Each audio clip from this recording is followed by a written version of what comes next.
check this out. That is the F-150 Lightning's application-specific suspension. You can see no exhaust or muffler anywhere to be seen under here. It looks very different than a regular F-150 underneath. It looks very different under here too in the front because of course fully electric, no engine. So why not use this space for some storage and some handy power outlets and some handy lighting. And so you've got this front for storage or as a handy mobile workstation. Another workstation for you in here, check this out. So we can fold this down and then we can open this up like this. We've got a completely flat surface here for your lunch, your laptop, and so on. Tons of glass around you too. Look at this interior. It's like sitting in a gigantic glass box. So some pretty cool stuff, but we are on a set of some of my favorite winter tires, Michelin X-ICE in this case. And we've also got 580 horsepower, a battery full of juice, and a four-wheel drive system you are not going to believe. I'm Justin Pritchard, by the way, and this is my Ford F-150 Lightning Winter Road Test.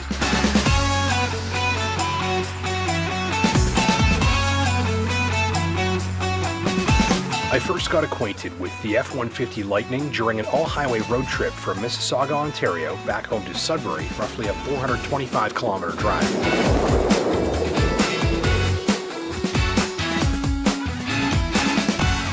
So how does the cold affect the F-150 Lightning's range? Well, as your new Lightning gets used to where and how you drive, its range readout will fluctuate slightly. So we're going to get into the range and the charging stuff in just a moment, but I want to give you 3 quick facts for context in case you're sort of new to this whole EV charging thing and you're not quite sure how it works. So the first thing to remember is that you don't have to wait until the battery is empty to charge it. You can charge up from 4%, from 20%, from 73%, or even from 90% if you want to. The second thing to remember is that you don't have to wait for the battery to be full before you take it off the charger. Idea here being you can take little sips of electricity along the way if you like. Third thing to remember is that most EV drivers are charging exclusively at home. I get asked fairly often why we don't see more cars at the charging stations that we have here in Northern Ontario, despite the fact that there are so many electric cars driving around. The answer is because most of them are charging up at home in their driveway. Charging stations are generally for longer distance travel, and since most Canadians are driving less than 50 kilometers a day, most Canadians that drive electric are charging up in their driveway. After a week in the cold with my tester, a full charge at the freezing mark revealed a maximum range of 355 kilometers. That's based on my driving habits with the heat blasting, sport mode engaged, and typically an all-highway driving scenario at a good clip. You could easily squeeze out a few dozen more kilometers at these temperatures, more still if you do mostly stop-and-go driving.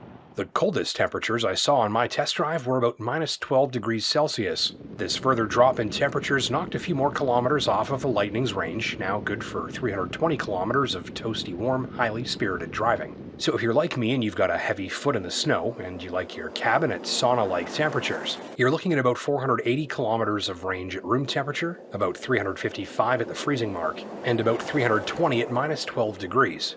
Based on plenty of past experience, I'd expect about 240 kilometers of range at 30 below and over 200 at 40 below. The cold eats your range and so does towing a trailer. I didn't tow anything with this tester, but unless you're a contractor working within city limits or running a fleet of Lightnings that can be recharged throughout the day, this probably isn't the F-150 you'll buy for towing heavy toys to remote locations in the dead of a Northern Ontario winter. How long does it take to charge the F-150 Lightning? Well, that depends on what you plug it into. On my watch, I was able to add 140 kilometers to the battery using a DC fast charger while I took a washroom break, bought a coffee, and checked an email. That's about a dozen kilometers per minute while you're connected and no need to stand outside in the cold. If you connect to a charger like this one while you stop for an hour of shopping or a sit-down meal on a road trip, your battery is virtually refilled by time you return.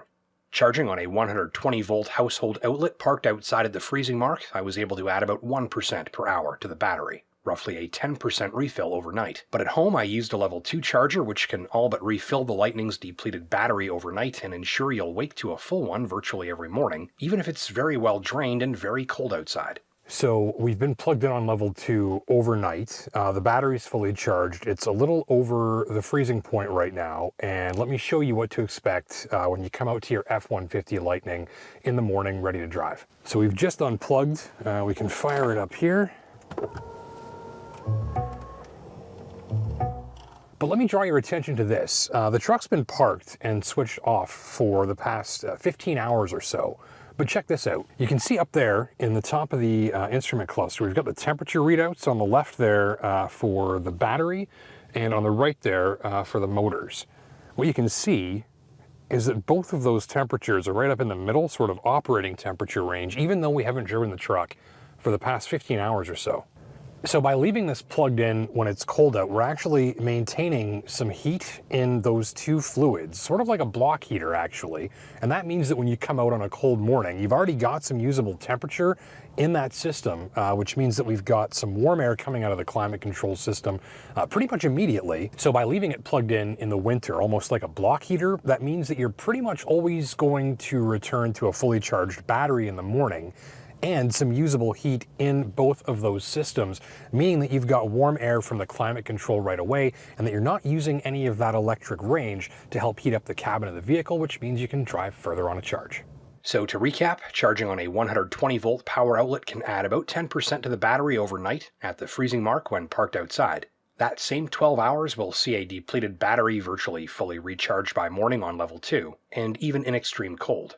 And while traveling, the right DC fast charger can give you 100 kilometers of range or more during a 10 or 15 minute pit stop.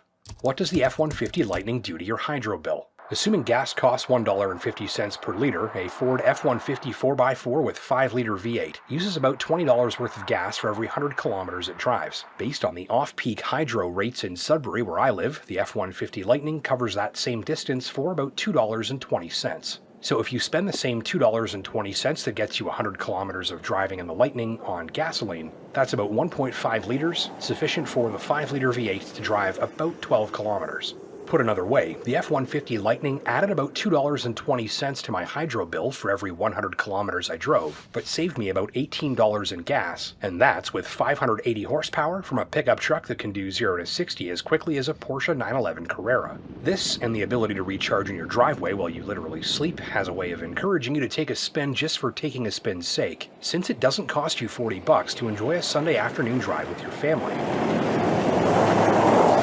We even got a little light switch there for the lights up on top. In the middle of the night there. Very handy. This might be the opening sequence. Oh yeah, little grocery bag hooks there. Yeah. That's clever. I just like opening panels. What's that? Oh, the battery. Well, a battery. It runs all the accessories and stuff. And that's obviously not the one that drives the car. But neat. Now we know where that is. So how does the F-150 Lightning drive in the snow?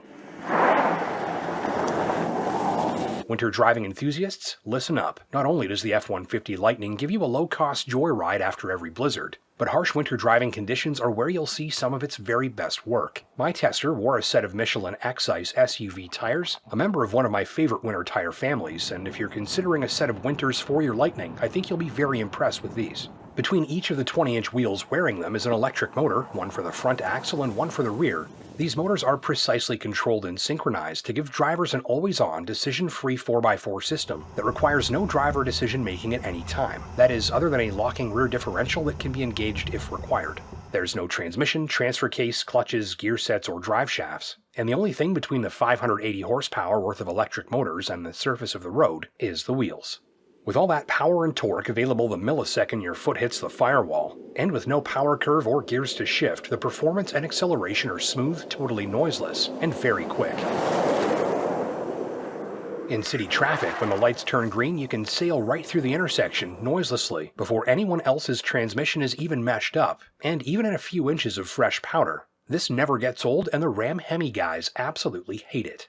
But it was on powder-covered back roads where the Lightning and its winter rubber put the biggest grins on my face. The traction is spectacular. Electric motors can control the rate at which they apply power to the wheels very, very precisely, and electric four-wheel drive systems have tremendous freedom and control versus mechanical setups. Less parts and processes are required to shift and shuffle engine power between slipping and gripping wheels during icy acceleration where conventional traction control systems click, buzz, and scrub, and where conventional all-wheel drive systems can lurch, catch, slip, or lash beneath the driver. The Lightning just delivers a smooth flow of forward thrust and grip that grows the deeper you get into the throttle. Even when fighting to extract maximum grip from a slippery surface, the acceleration is virtually as smooth, quiet, controlled, and refined as you'll get on bare pavement. You've always got enough snap to fling snow from the tire treads on command, and you'll rarely detect any sort of intervention from the brakes or throttle management. Typical sensations of slippage or struggle in deep snow are nowhere to be seen. And with a highly precise four-wheel drive and traction management system picking up on the added grip of these highly competent winter tires, the Lightning feels expert at managing wintertime traction smoothly, quietly, and with no drama or harshness apparent from the driver's seat. With a good set of winter boots on, snow and ice do little to upset the Lightning's composure in the powder. Even trying to prompt some clumsiness from the systems by accelerating while cornering over split traction surfaces had little effect. The Lightning just follows the line the driver selects with no axle lash, catching, slipping, or wheel spin. You'll be amazed at how smoothly this truck puts power to the ground even in challenging situations. Braking is similarly impressive. The pedal lacks much meaningful feel, but even on snow and ice and deep powder, stops are straight, reliable, and confidence-inspiring, with that great upfront bite into inches of powder that I've come to find a signature strength of Michelin X-ICE tires. More broadly, and taken with the inherent quiet and smoothness of driving in fresh snow, the result from the driver's seat is one of the most peaceful, quiet, and confidence-inspiring winter drives I've ever had, even in situations that tend to be stressful. So let me give you a quick lay of the land, look at some of the main elements of this interior. We've got a fully digital instrument cluster there. Easy to customize the information displayed just using these buttons here on the steering wheel. Toggle through different settings and displays up here. I like truck info, and to me it's really cool to watch the power distribution meter, which we've got on the screen there. Keep an eye on what those electric motors are up to in real time. Also, this humongous touchscreen interface here in the middle with the floating volume dial right there. Here's my hand for reference. I've got to pull the camera all the way back here so you can see this all, but that is just a massive screen. I'll get you right up close in there for a look at the graphics, and you can see very sharp and high-end looking. Fantastic looking interface, easy to navigate. Your truck settings are just going to be up here. Press on the truck. There come your different drive modes and other features and settings that you can manipulate. Also a locking rear differential if you like. Just turn that on with a click. Gear shifter that power folds up and down like this. Now we can use it, and if we want, that folds down. Gives us some room for a little workstation top here. You'll notice we have the power start-stop button here, not an engine start-stop button. Also boatloads of power and charging all around you. We've got the outlets up in the front and accessible here from the driver's seat. Wireless charging pad for your phone there. Some additional USB plugs next to that. More power ports here. There's your 12-volt household power outlet there. A couple more down there inside of the center console, and even more in the back seat. Shelf-shaped cubby up here. We'll just open that, and some additional room for storage in there. How does the F-150 Lightning ride? Generally, the ride feels smooth, planted, and heavy. The Lightning largely glides over bumps and dips with good control over body motions and rebound. Crumbling backroad surfaces can cause jarring whacks from time to time, but the suspension always maintained a durable feel and quiet operation under fire. If you hear any unwanted noises on a rough road surface, they'll likely be from rubbing interior panels and trim, not the suspension. For the dollar, I did leave my tester wishing for less rubbing and clicking from interior panels on rough roads, though these sounds did seem to diminish with each passing day as my brand spanking new test truck broke things in. In all, the ride feels pure pickup truck when the suspension is under fire, though the overall sensation is more tough than uncomfortable. Highway steering feel powerfully communicates a sense of stability and security back to the driver's fingertips, though I did often find myself wishing for a lighter steering feel at lower speeds, for instance while parking. Here, the Lightning's length, girth, and stocky steering feel can make for a bit of a wrestling match when maneuvering in tight quarters. On snow-covered highways, the Lightning showed off another benefit, its road feel. With a heavy battery pack mounted low and wide on the floor and no engine up front, the weight balance clocks in at 50-50.